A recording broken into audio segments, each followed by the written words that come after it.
Buenas tardes, Recording in chicos. progress.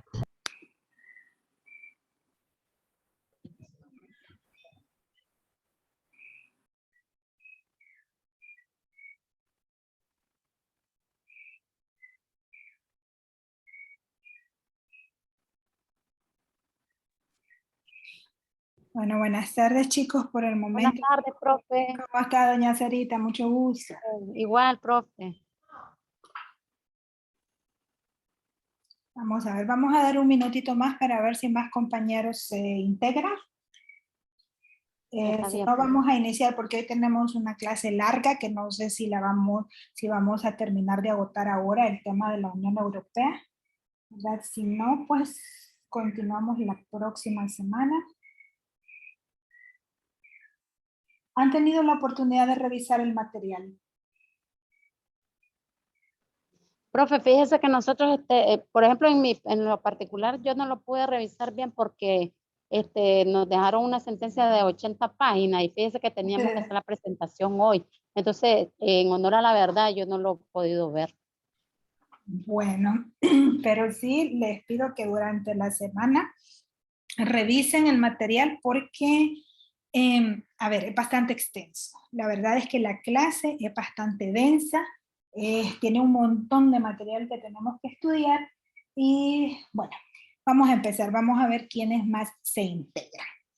Ok, haciendo un pequeño repaso, una pequeña retrospectiva, en estas 3 semanas que acabamos de pasar, nosotros hemos estado introduciéndonos a lo que es el derecho comunitario. Empezamos haciendo un recordatorio de lo que es el derecho internacional público, sus instituciones, naturaleza jurídica, sujetos, etc.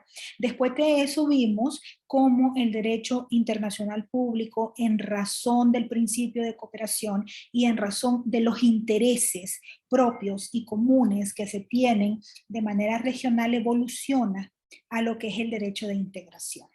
Y la semana pasada nosotros vimos cómo de un derecho de integración y de cooperación evolucionamos a una estructura jurídicamente mucho más amplia, mucho más compleja, como lo es el derecho comunitario. Entonces, la semana pasada nosotros estuvimos estudiando cuáles son esas características que nos convierten en derecho comunitario. ¿Qué es lo que a nosotros nos hace un derecho especial, un derecho autónomo? Sobre todo, y esta palabrita que se nos grabe, un derecho autónomo. ¿Cuáles son esas condiciones? ¿Cuáles son esas características que nos diferencian y nos convierten precisamente en eso, un derecho comunitario?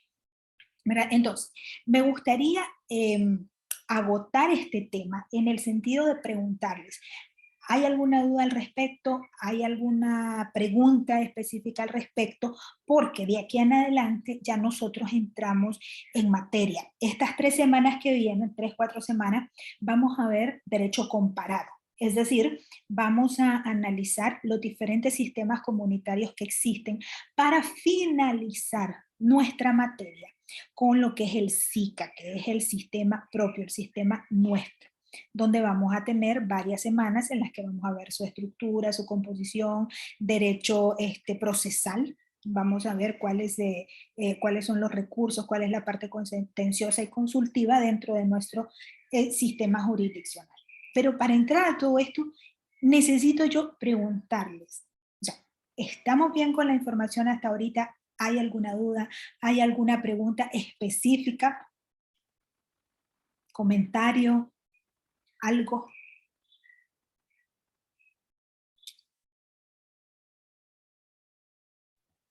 No, profe, yo no. Ok, ok. Entonces, si yo le pregunto a doña Sara, ¿cuál es la diferencia entre el derecho internacional público tradicional y el comunitario? ¿Cuál es? El derecho internacional. Público.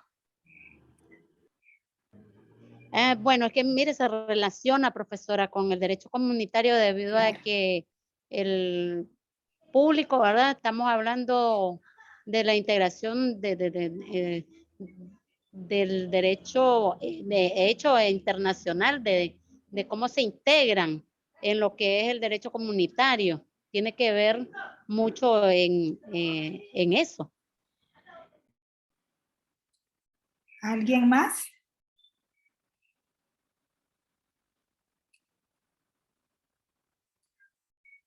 Hazel.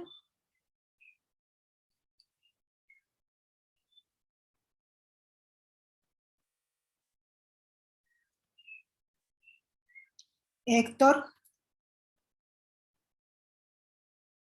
Hello, profe. Hola. Lo que pude entender yo así, sobre todo lo que hemos estudiado, de hecho, me parece bastante relacionado a la segunda tarea, que Mm, usted hablaba sobre los sistemas de integración basados en la cooperación y los sistemas de integración con el carácter más comunitario, que es la clase que usted está impartiendo.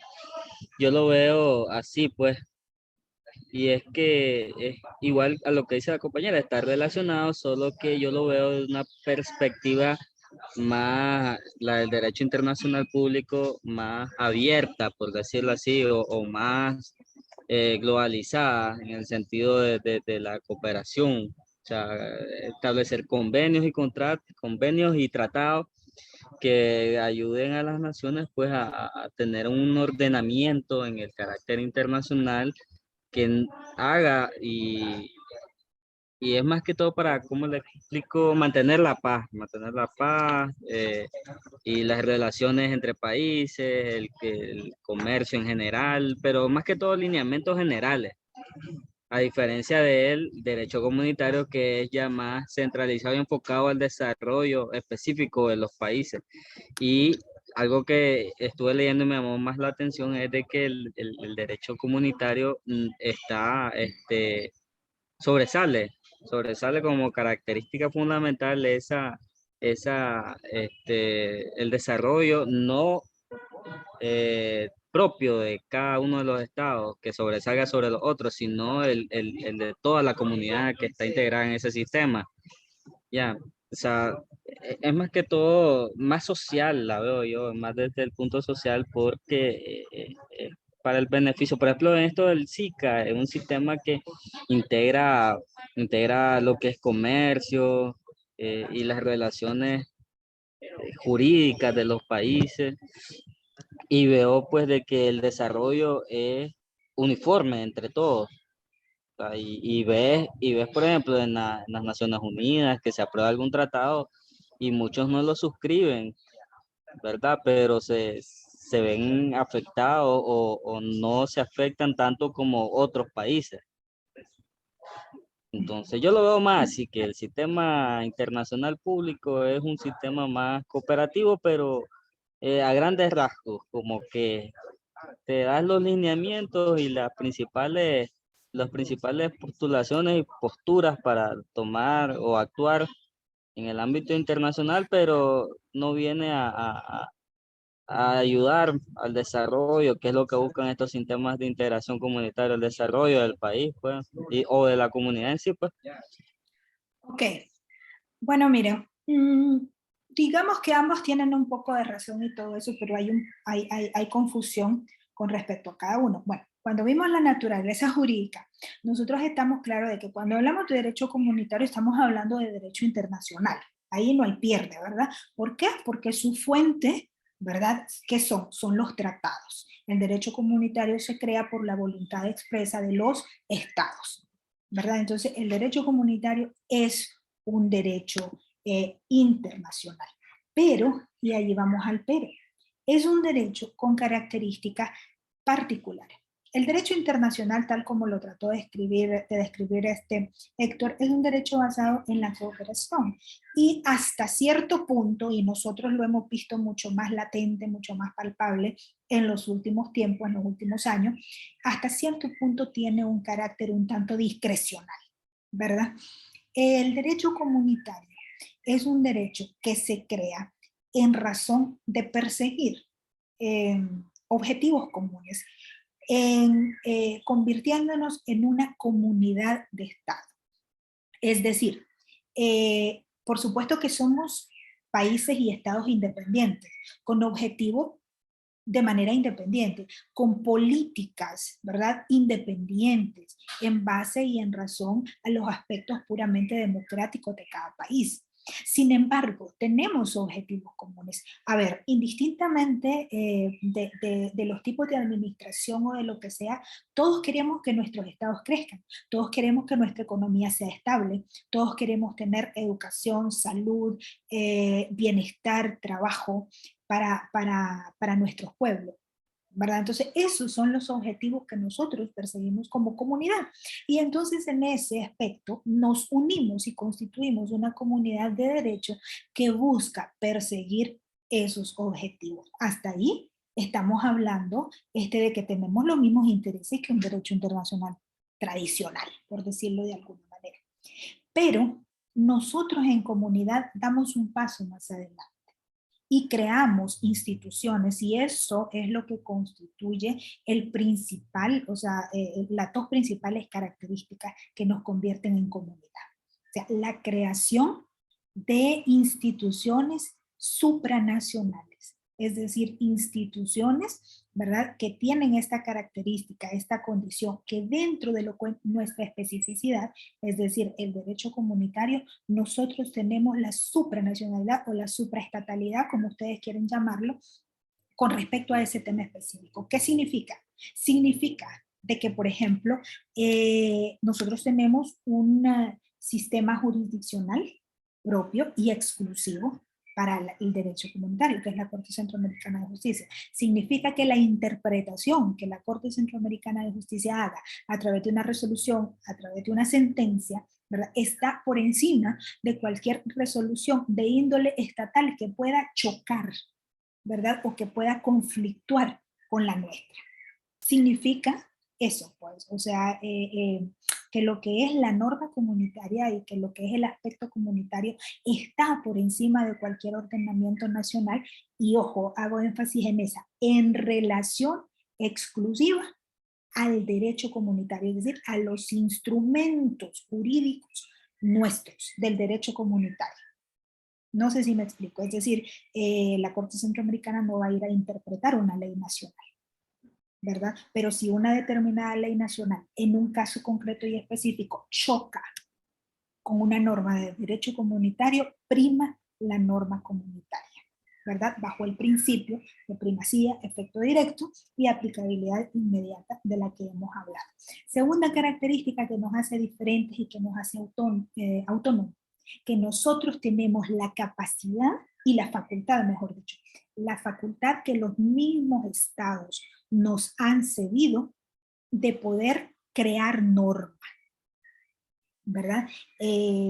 Ya vamos a ver cómo se crea la norma en los diferentes sistemas comunitarios, ¿verdad? Porque cada uno tiene su propio sistema de creación de normas. En el caso nuestro, en el caso de Centroamérica, es el Consejo de Ministros el encargado de crear reglamentos. En el derecho comunitario no se le llama ley, se le llama reglamentos, pero estos reglamentos que el Consejo de Ministros emana, ¿verdad?, tienen la característica de ser erga omnes, es decir, de tener validez para todo el mundo, validez frente a terceros, que es la característica que contiene una ley.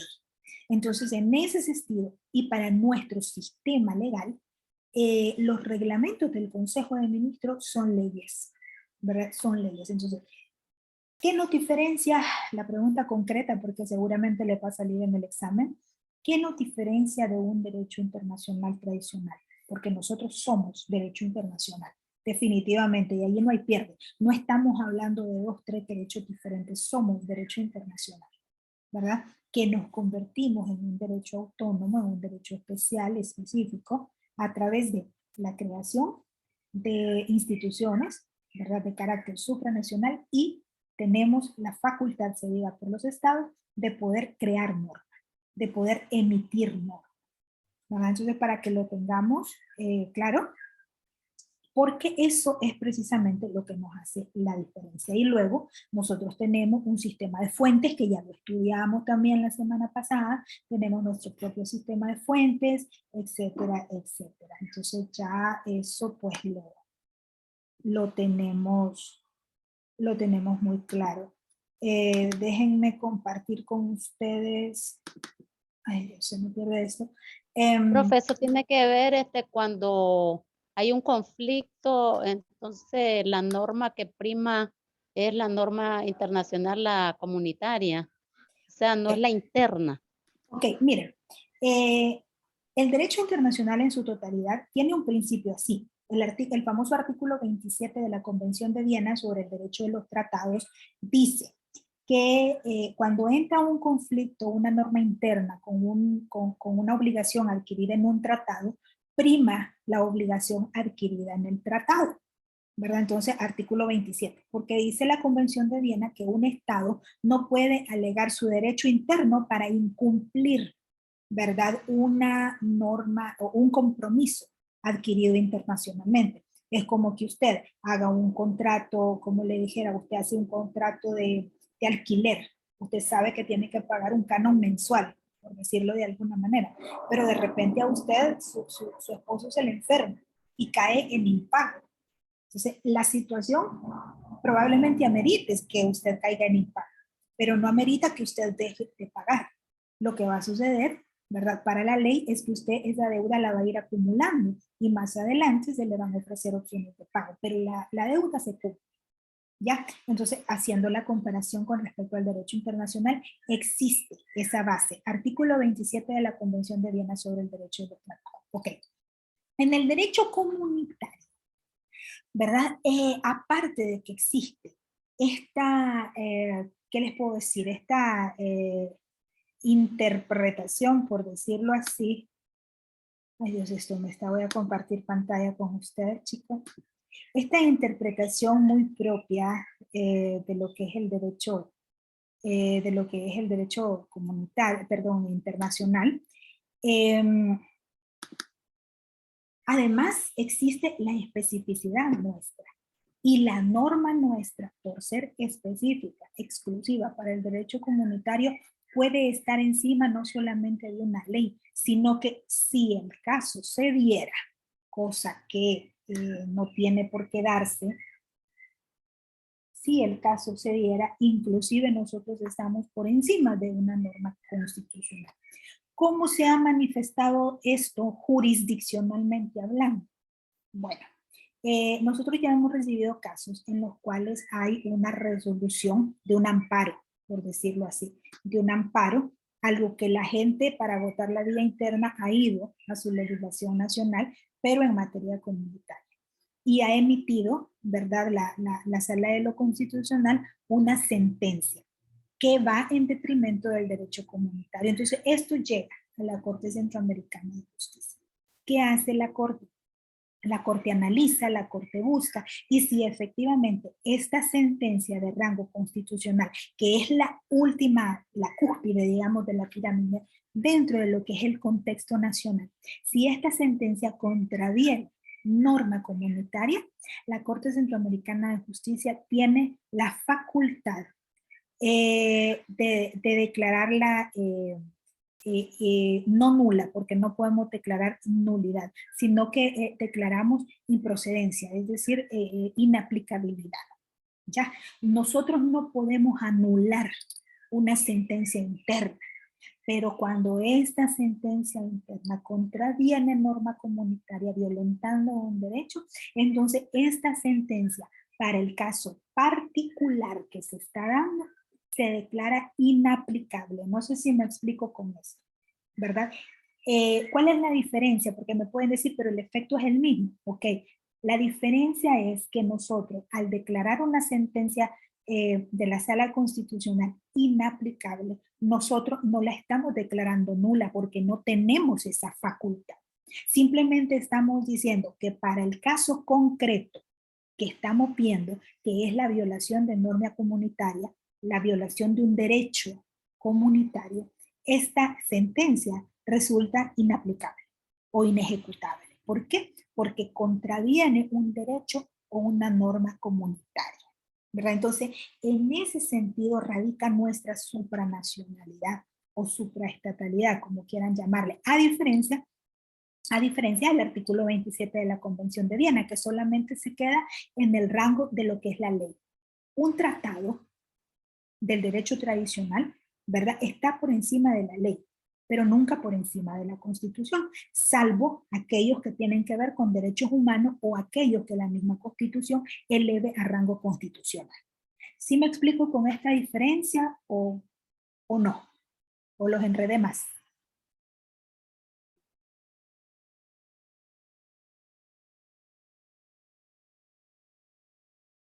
Solo grillos faltan cuando yo les hago alguna pregunta, muchachos. Solo que suenen grillos.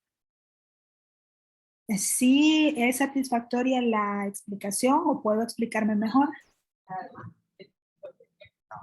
Sí, profe, ahí estamos. Bueno. Vamos a ver. Entonces, bueno. Al entendido de estas condiciones, entonces ahora vamos a empezar a ver los diferentes sistemas comunitarios que existen. Y vamos a empezar por el más sólido, ¿verdad? Que es la Unión Europea, que hoy por hoy es la asociación de carácter económico y política más fuerte del mundo. No necesitamos estudiar derecho comunitario para, pues para saber que esto es así, ¿no? Bueno, la historia de la Unión Europea es una historia larga, igual que la nuestra. Yo les decía la semana pasada o antepasada, no recuerdo, de que Europa y Centroamérica han ido con mucha paridad, han ido de la mano con respecto a su crecimiento comunitario. Sin embargo, pues, o sea, nosotros nos preguntamos por qué Europa se ha logrado consolidar tanto y por qué nosotros nos hemos todavía quedado en instrumentos jurídicos que necesitan actualizarse, pero que nuestros estados, nuestra reunión de presidentes no se atreve a dar esos pasos necesarios para la consolidación de este derecho. Bueno, hay mucho contexto histórico de por medio, ¿verdad? Europa, después de 1945, después de la implementación del Plan Marshall, que creo que lo vimos en Derecho Internacional Público, ¿verdad? Después de la implementación del Plan Marshall, donde Estados Unidos inyectó muchísima fuerza para la recuperación económica de Europa, Europa tomó sus propios caminos, ¿verdad? Entonces ellos dijeron, ok, nosotros necesitamos necesitamos una forma diferente de poder unirnos, de poder ser fuertes y de no volver a caer en los mismos errores del pasado, ¿verdad? Hablamos sobre las teorías de integración la semana pasada y entonces a partir de lo que se conoció como la declaración Schuman, que fue suscrita el 9 de mayo de 1950, surge la propuesta a través de la teoría neofuncionalista de derecho de integración, la propuesta de formar un grupo de países, ¿verdad? Que tuviera preferencias arancelarias. ¿Por qué preferencias arancelarias? Bueno, lo que más se dañó o lo que más se daña dentro de lo que es el contexto de la guerra, pues son las economías, aparte de la infraestructura, ¿no? Son las economías. Las economías europeas estaban básicamente destruidas. El Plan Marshall había inyectado bastante capital. La unión que habían establecido los países, la solidaridad que habían establecido los países involucrados estaban haciendo que creciera nuevamente la economía. Entonces necesitaban terminar de consolidar para irse retirando un poco del Plan Marshall e ir siendo autosuficientes, ¿verdad? En su sostenimiento. ¿Y cuál era la forma que ellos vieron para eso? La dinamización del comercio. La dinamización del comercio empezaron a ver formas por las cuales yo puedo abrir los mercados. ¿Para qué significa abrir los mercados? Significa bajar aranceles para que el producto circule con mayor facilidad dentro de lo que son las naciones. ¿Qué sucede con aquellas políticas de carácter proteccionista?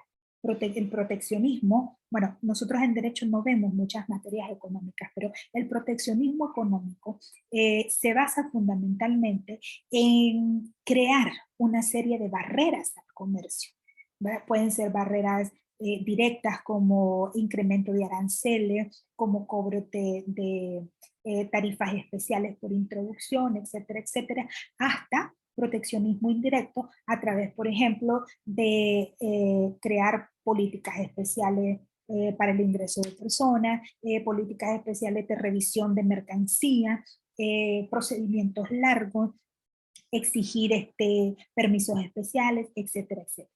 El problema de estas políticas proteccionistas en la economía es que vuelven lento el comercio, y esa lentitud dentro de lo que es el comercio se traslada a lo que es el dinero. Y ese gasto, ¿verdad? Que tanto la empresa que crea el producto, como la empresa que importa el producto, como la empresa que lo distribuye el producto, hasta llegar a nuestras manos. Entonces, time is money, ¿no? El tiempo es dinero. Y todo ese dinero, todo ese gasto se traslada de manera indirecta ¿a quién? Al consumidor final, que somos nosotros. Volviendo un comercio más lento, volviendo a la sociedad con menos capacidad adquisitiva y con menos acceso a determinados tipos de crédito. ¿Ya? Entonces, por esa razón es que los países europeos en su momento, ¿verdad? Dijeron, hombre, la forma que tenemos nosotros de empezar a mejorar nuestra economía es el libre comercio, ¿verdad? Es a través de una unión aduanera. Pero vamos a empezar por nosotros. Y entonces crearon un grupo selecto, ¿verdad?, de países entre los cuales habría una aduana libre, ¿verdad? Es decir, los productos que circularan entre ellos iban a ser cero arancel, ¿verdad? Y entonces, además, tuvieron el valor de dar un paso muy importante. El acero y el carbón y el acero eran los insumos que las industrias armamentistas acaparaban y aprovecharon en ese momento, ¿verdad? Para la que es la construcción de la Guerra Mundial, ¿verdad? Una vez finalizó la Segunda Guerra Mundial, Europa tuvo la valentía, pues, o sea, de decir, ok, nosotros, una de las formas que nosotros tenemos para tratar de que este enorme problema no se dé de nuevo es centralizar la administración del carbón y del acero, ¿verdad? Que eran insumos básicos tanto para la época, pues, o sea, que todavía estábamos en el proceso grande de la industrialización, y además era, como les dijera, el principal insumo de la industria armamentista. Y entonces crean su primer punto de unión, que se convirtió en el abuelo, por decirlo así, de la actual Unión Europea, el antecedente primordial, que fue la Comunidad Económica del Carbón y el Acero, ¿verdad? Que constituyó la semilla por la cual iba a florecer lo que es ahora la Unión Europea. Entonces, a través de la firma del Tratado de París, que se dio únicamente con Alemania, Francia, Italia y los países que integran el Benelux, que es Bélgica, Holanda y Luxemburgo, entonces se crea la famosa CECA, que fue la piedra angular, la primera piedra de la enorme construcción que ahora es la Unión Europea, ¿verdad? Debido pues a la declaración Schuman, es que precisamente el 9 de mayo es considerado el Día de Europa, y ustedes han podido ver que todo el mes de mayo la Unión Europea ha celebrado su fiesta y lo celebra con cada año. El proceso de integración europeo ha sido un proceso largo y ha sido un proceso con muchos cambios, ¿verdad? Cambios que han ido trabajando en positivo para ellos y que han ido trabajando en razón del crecimiento, ¿verdad? Empezaron, como les decía, la CECA, el Tratado de París, empieza con 5 estados fundadores, y a la fecha la Unión Europea está integrada por 27 estados, eran 28, pero a raíz del Brexit pues quedaron 27 estados. Hay por el momento 5 estados que están ya en un proceso de ingresar de manera plena a la Unión Europea, ya lo vamos a ver más adelante, y debido a la invasión de Rusia a Ucrania, hay 3 estados más que han solicitado en este último mes, creo yo, un mes y medio, han solicitado su ingreso formal también a la Unión Europea. En pantalla tienen ustedes una línea cronológica de cuáles han sido los avances y cuáles han sido las adhesiones de países que se han ido dando a lo largo del tiempo, ¿verdad? Igualmente en su material que tienen en plataforma, tienen unos videos muy bonitos, muy dinámicos y cortos, para que ustedes puedan ver cuáles son los diferentes avances que tiene la Unión Europea, ver de qué se trata, por ejemplo, la zona Schengen, ¿verdad? ¿Qué es el acuerdo Schengen? ¿Qué implica para los habitantes de la zona el acuerdo Schengen? ¿Verdad? ¿Cuáles son a las adhesiones que se han ido haciendo a través del tiempo? ¿Verdad? ¿En qué momento entró en vigor el euro? ¿Verdad? ¿Por qué? ¿Por qué? O sea, ¿cuál es la razón de que exista el euro a partir del año 2002? Y el euro no afecta el hecho de que cada uno de los países tengan su propia moneda basados en su propia economía, etc.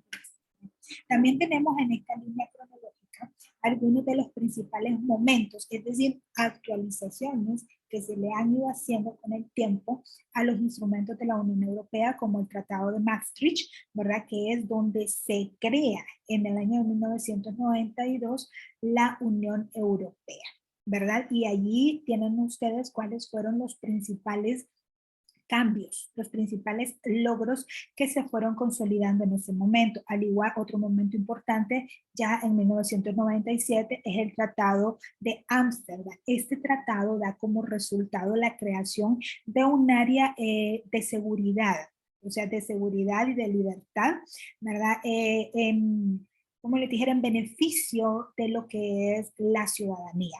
Nosotros aquí en Centroamérica tenemos un tratado de seguridad democrática, ¿verdad? Que es un tratado que vela por este tipo de temas, pero que no hemos tenido todavía, lo vamos a ver en su momento, las condiciones o la voluntad política necesaria para dar la fortaleza que se debe. Tenemos una serie de instrumentos como por ejemplo la extradición simplificada, y algunos sistemas de cooperación para poder dar seguimiento a los crímenes transnacionales, ¿verdad? A nivel comunitario, pero que por el momento no tienen todavía la certeza y la fortaleza para ser ejecutable dentro de nuestra región. En Europa sí, ya dieron esos pasos, ¿verdad? El Tratado de Niza igualmente fue un paso muy importante porque fue un tratado que permitió en ese momento que la Unión Europea tuviera mayor expansión.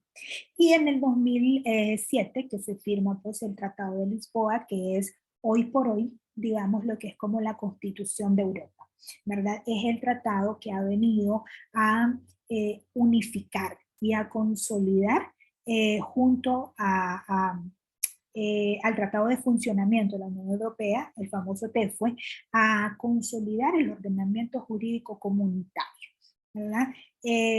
Como les decía, actualmente son 27 estados, ¿verdad? Los que se condensan en la Unión Europea. El Tratado de Lisboa se firma en el año 2007 y entra en vigor el 1 de diciembre del año del 2009.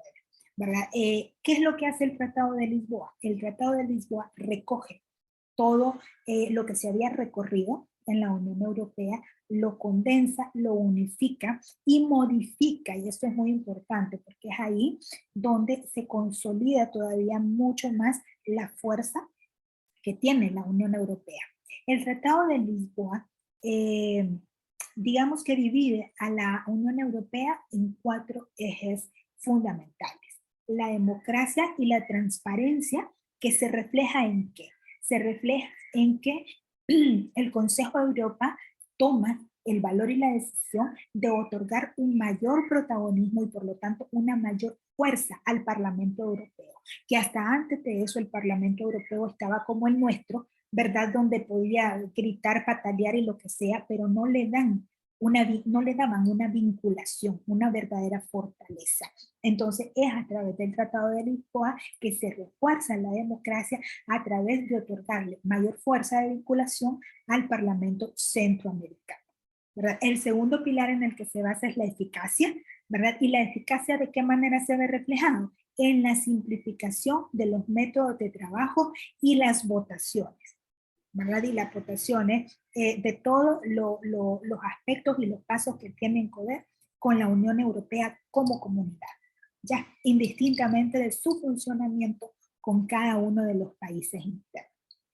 El tercer pilar en el que el Tratado de Lisboa sumerge, digamos, a lo que es la comunidad, la Unión Europea, son los derechos y los valores. Y este es un paso importantísimo, muchachos, importantísimo que la Unión Europea da a través del Tratado de Lisboa. ¿verdad? Porque ellos crean en su momento una Carta de Derechos Fundamentales que a través de la modificación del artículo 6 del Tratado de Lisboa, en el cual incluyen la Carta de Derechos Fundamentales, ¿verdad? A lo que es el ordenamiento jurídico comunitario, amplían la protección para los ciudadanos europeos en materia de derechos humanos. Entonces, a estas alturas, los derechos humanos dentro de la Unión Europea tienen 3 mecanismos de acción.